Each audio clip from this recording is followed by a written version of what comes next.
You're listening to Dear Daughter from the BBC World Service.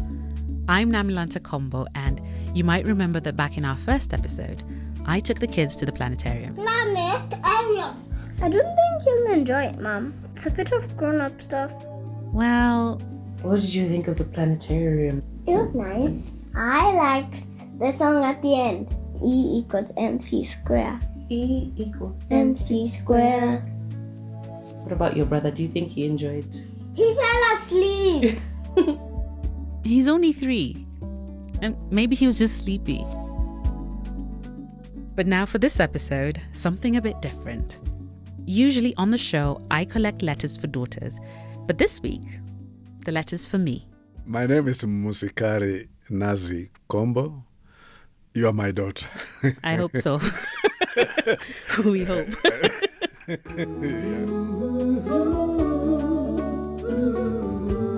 Dear daughter. My dear daughter. Dear daughter. To my dearest only daughter. Now, if you're in Kenya or East Africa, you might have heard of my dad. I just want you to introduce yourself to our listeners. That there's a lot of people in Kenya who know you. But for those who don't, and for those farther afield that are listening to the podcast, tell us a bit about yourself. I am an 8-year-old man who has been in business and politics in this country. In politics, I did rise to become a minister. My dad was Minister for Local Government.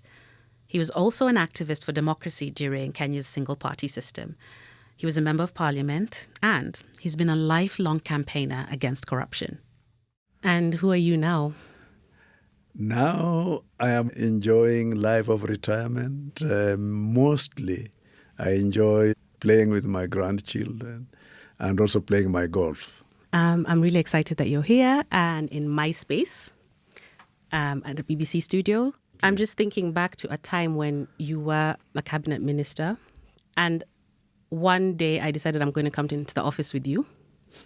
And my goal was just to sit there and, like, in between your meetings, we could chat and we could catch up, because I think I was going back to boarding school pretty soon after. So I feel like this is sort of a role reversal. You're coming in to work with me, and I hope you enjoy spending time with me and seeing what I do.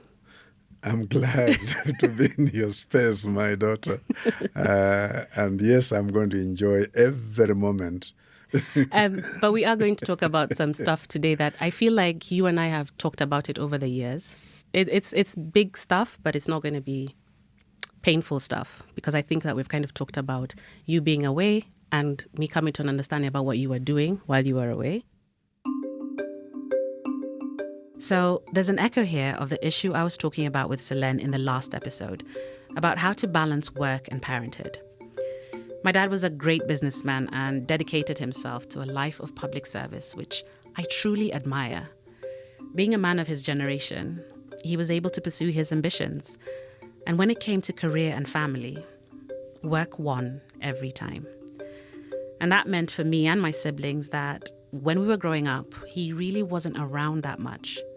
We have a really good relationship now, but we've had to work at it. And that's what we're going to be talking about today. Episode 3, Making Amends. Now, my dad's upbringing was very different to mine and to my daughter Coco's. I was born of a peasant parents, as you would call them. But I was also born to parents who are very caring, and they had certain values. I was born in 1944.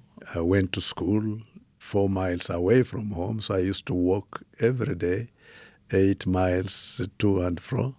Barefooted to go to school. Mm-hmm. Then one day, walking back home, I picked a shilling on the road. I got home very excited and gave to my father. And my father's reaction was, "Did you ask who had dropped the shilling?"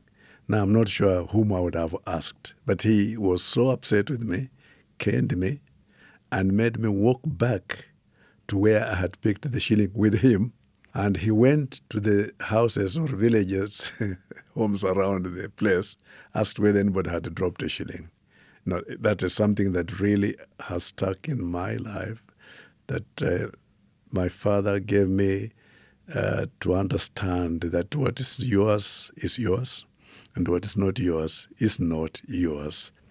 I'll tell you something interesting, which was just yesterday when I was picking Coco from school. There was someone had dropped a ruler, and it was a very nice ruler, and she asked if she could have it. And I said, you have to ask if it belongs to anyone else. And she said, oh, there's no one around. So we said, okay, we'll take it back to lost property and leave it there. It just makes it so clear that your father's values are now being passed on to your grandchildren and his great-grandchildren. So I think I'm glad. That's a very... I am glad. I didn't know my grandfather very long. He died when I was 16. But this is so special to know that his values are being passed on and there's a connection between the generations. Grandchildren are valuable assets, I'm telling you, because they're your future, they're you. So what, you've given up on the kids, your children. All that's left is the grandchildren. Is that what we're saying? I don't think I'm quite saying that, but I'm just saying my children are now grown up. In my case, because of being too busy, perhaps I didn't spend as much time with them as I should have. They have then given me grandchildren, and grandchildren in our culture are you. They are your image, So you're looking at yourself. And don't worry, I've not given up my children. And actually, your letter is a bit about our childhood, a bit about what you were doing, a bit about your grandchildren. So I think now would be a good time for you to read your letter to us, and then we can chat a bit more after. Okay. I hope you like it. And so here we go.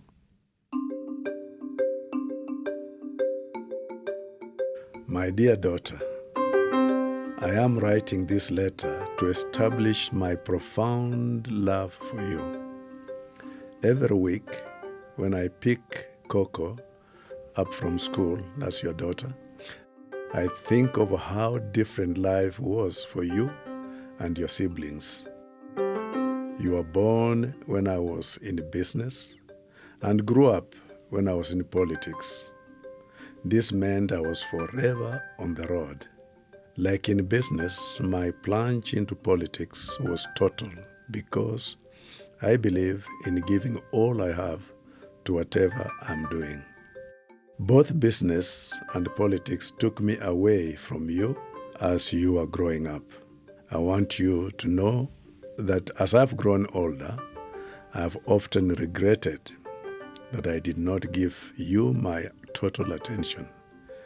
I do now give a lot of time to my grandchildren as a way of atonement. Nonetheless, I am grateful that I did not lose you. Our bond has remained strong, and at times I wonder how come it is so.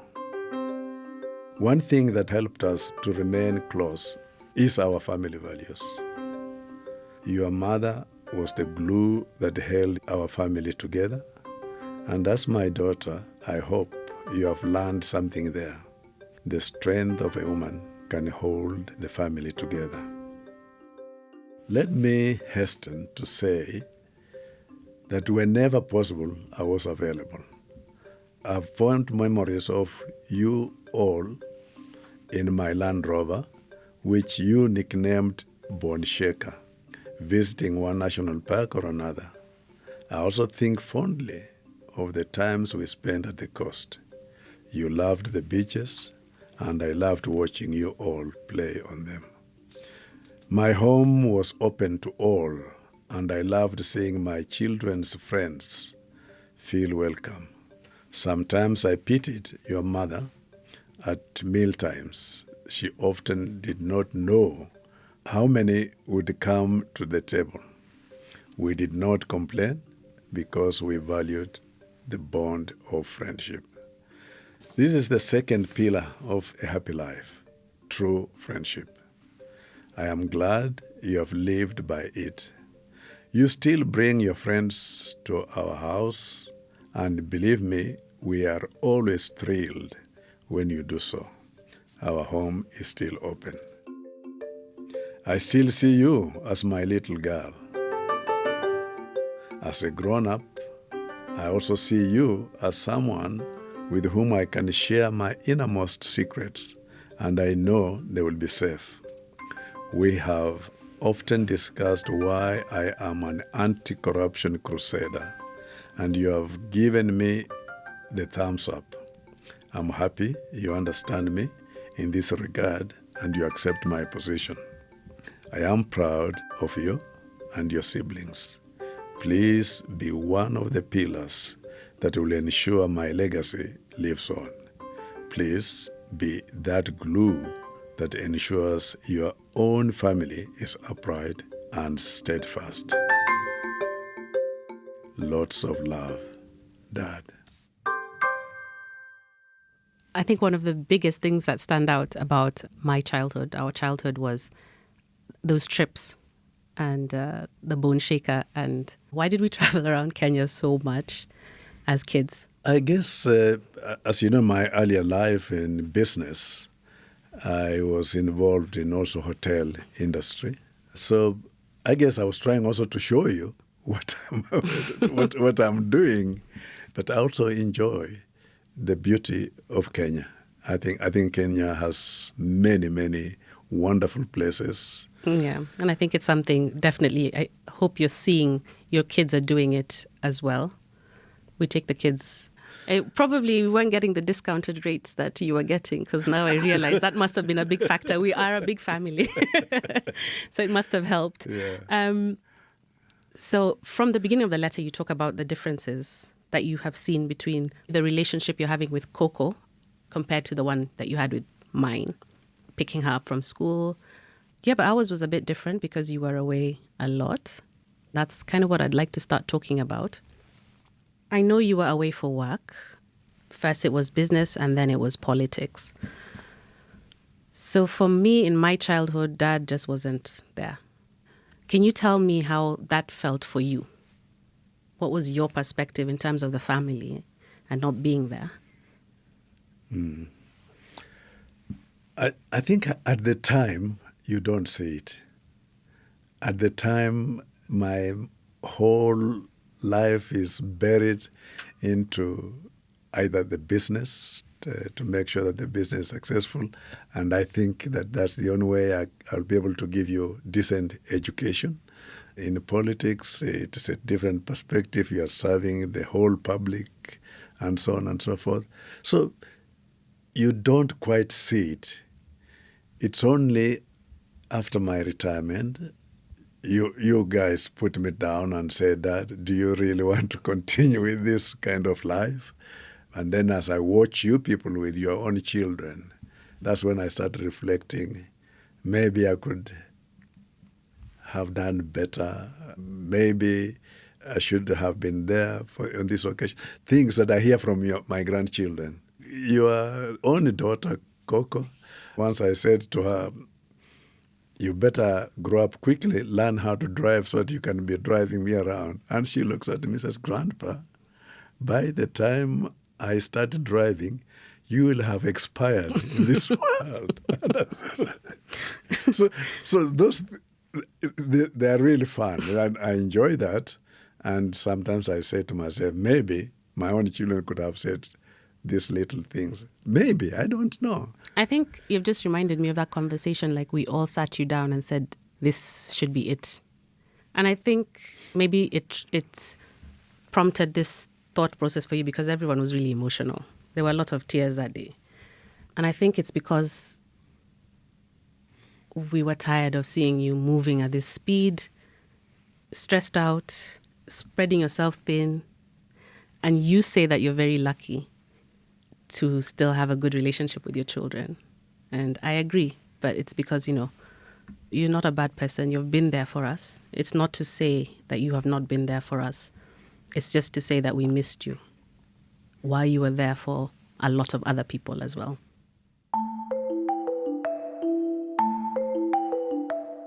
Was there any moment in particular in our childhood that you did feel like, I'm missing so much, even if you were not able to act on it at the time? Do you remember a moment? I think the greatest moments are your graduations. I missed all your graduations. I don't think I attended anyone's graduation.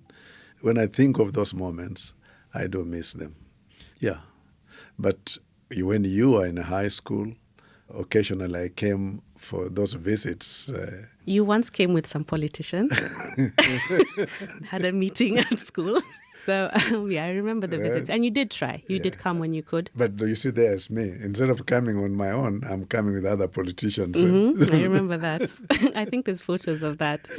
And then that would then garner attention from other parents and would become a whole big meeting and debate, and all the dads are at to one side. But, at least you came. Yeah, the point is that you came. I'll speak for my siblings, that we're not going to punish you because you were not around. We knew what you were doing. The good thing is that you were doing good. You were out there doing good. You weren't like... But I'm also grateful. Even in my political life, during the campaigns, all your brothers would be there. Each one assigned a location, and they did a wonderful job for me. We laugh with them sometimes, and I think one of your brothers once said to me, "You made us do child work." Child labor. Child labor.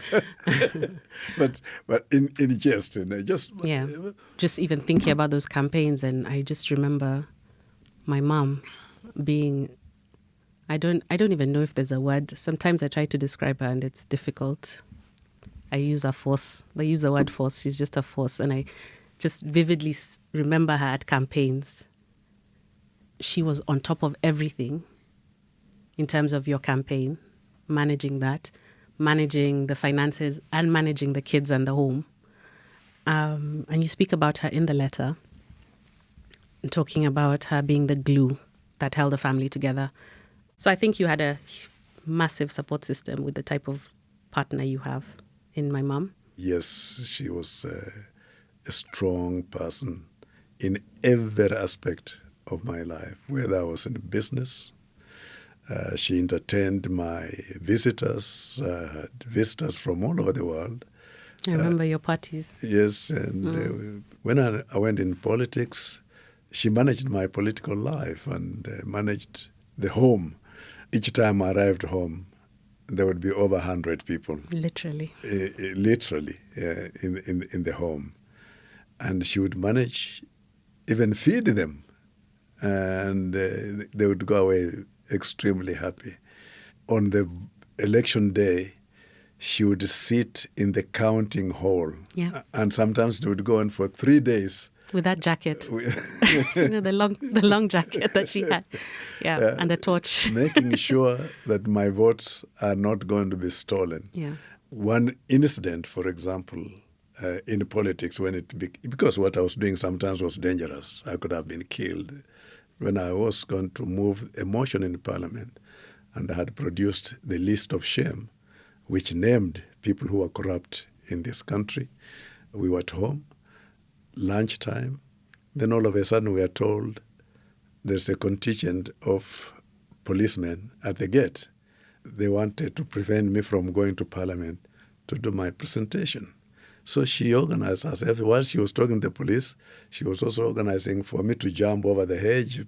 The neighbors, and get a car to pick me. So they think I'm inside, but I am gone in a private car which she had organized, and I'm in Parliament to do my presentation. And that's what I'm talking about when I say to you, if there's something you can learn from your mother, as my daughter, that's the strength of a woman. So, first of all, she had a corporate job as well.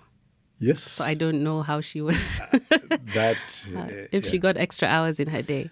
But I agree in terms of my mom. I learn a lot from her and I try to emulate her a lot. But speaking as your daughter and speaking as a woman, do you know that sometimes it's tiring being the glue?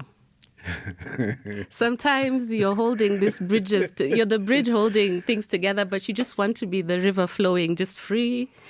You want to, you just, sometimes can't take it. But both your grandmothers, when I think back, they behaved the same. They were also very strong women.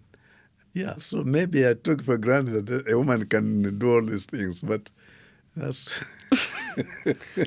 Good luck. But I believe. But You're I wishing me luck.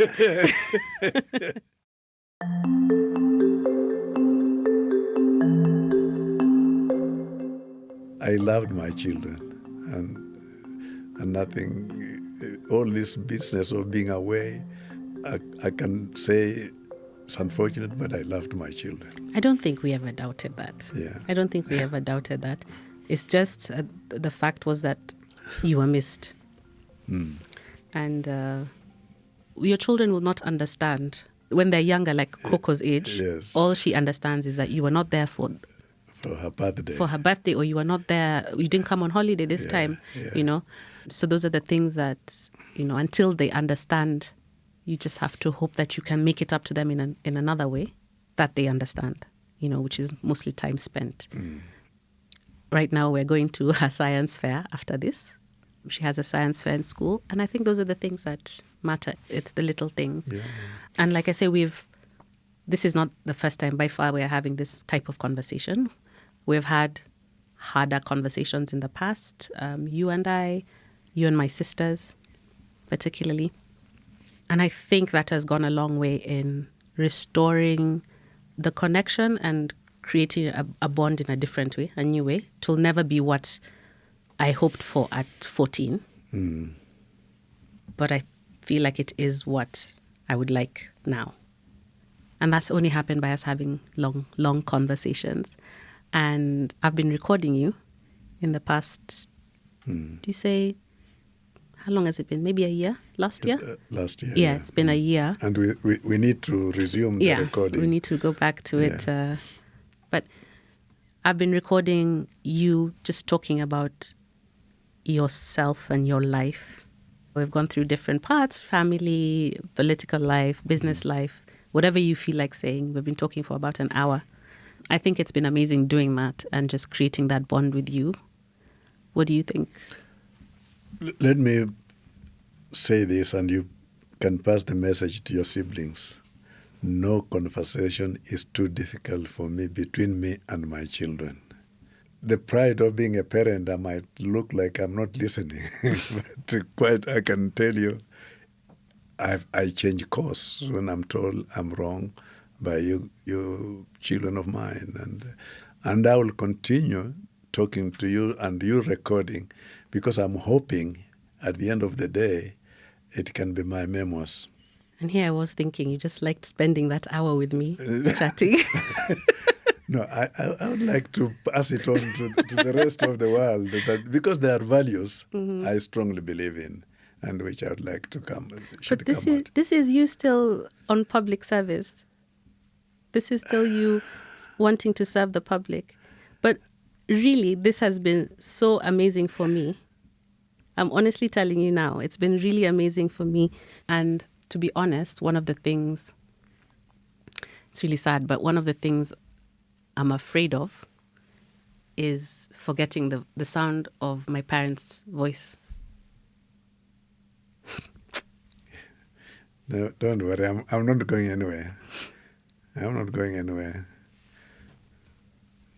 I'm not going anywhere. Do I give you the tissue?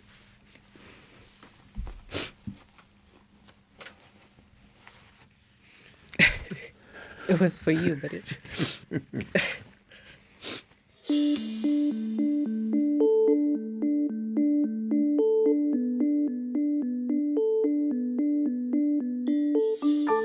At the end of the letter, you talk about a legacy. What does legacy mean to you?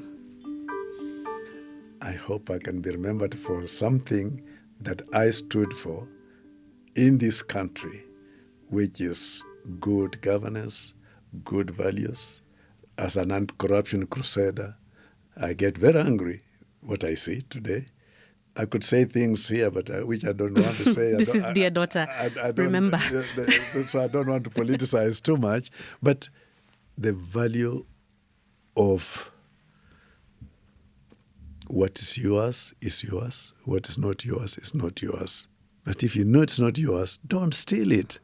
And Kenya could have developed tremendously. That's my legacy. That's what I want to be known for.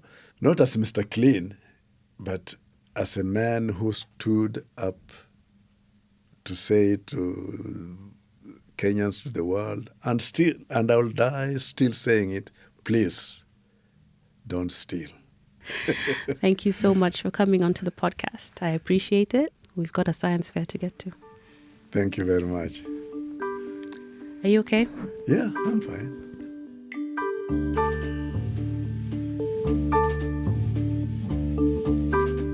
I was very nervous about having my dad on the podcast, not because I was worried about what he'd say, but I didn't want to paint him in a bad light. He's been a great dad. He's been a really amazing father. I just wish he'd been around more. But for a man who's now 80 years old, I must say he is trying so hard to make sure that he spends time with us, his children, as well as his grandchildren. And I can't fault him for that. I'm also really grateful that at his age, he's willing to listen. He's willing to make changes. He's willing to have conversations that are not sweet and pretty and wrapped up with a bow. And I'm really proud of him. I'm really proud of who he is and what he's instilled in us.